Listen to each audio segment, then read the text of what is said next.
जय यीशु दैनिक आहार के इस भाग में आपका स्वागत है, जहां वचनों के माध्यम से ईश्वर हमारी आत्मा को पोषित करते हैं।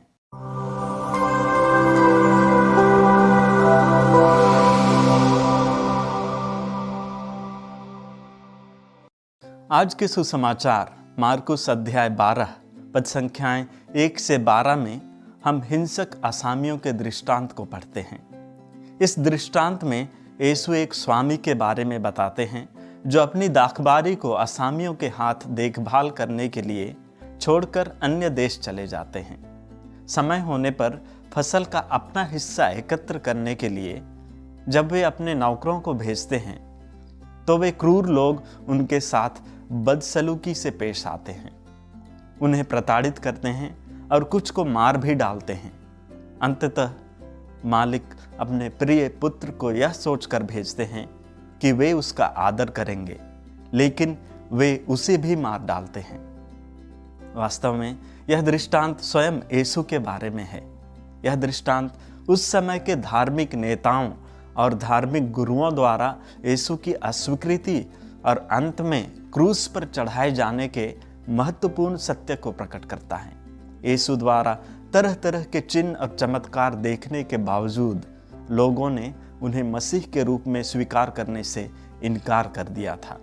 यह दृष्टांत इसी बात को उजागर करता है। यह दृष्टांत हमें एक बहुत ही महत्वपूर्ण संदेश देता है कि अस्वीकृति की स्थिति में भी ईश्वर अनुग्रह बरसाता रहा और उसका धैर्य टूटा नहीं।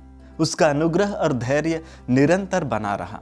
यह दृष्टांत हमें यह भी याद दिलाता है कि ईश्वर के उपहारों के रखवाले के रूप में हमें उत्तरदायित्व सौंपा गया है। हमें जिम्मेदारी दी गई है कि हम ईश्वर के वरदानों का सदुपयोग करें।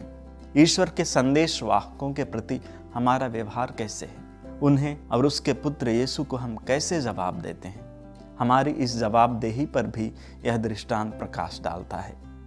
यह दृष्टांत हमें चुनौती देता है कि हम अपने दिलों की जांच करें और विचार करें कि क्या हम अपने जीवन में यीशु को ईश्वर के पुत्र के रूप में स्वीकार और सम्मान कर रहे हैं या नहीं। यह हमें घमंड, लालच और स्वार्थ के खतरों से सावधान करता है, क्योंकि इन्हीं चीज़ों के कारण हम सत्य के प्रति अंधे हो जाते हैं और हम ईश्वर के अधिकार को अपने जीवन में स्वीकार करना नहीं चाहते हैं।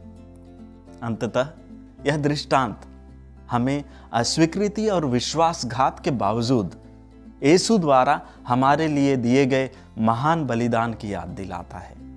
यह दृष्टांत हमें यही सिखाता है कि हम विनम्रता, कृतज्ञता और ईमानदारी के साथ ईश्वर के राज्य के लिए अच्छा फल पैदा करने की सच्ची इच्छा रखें। आमीन।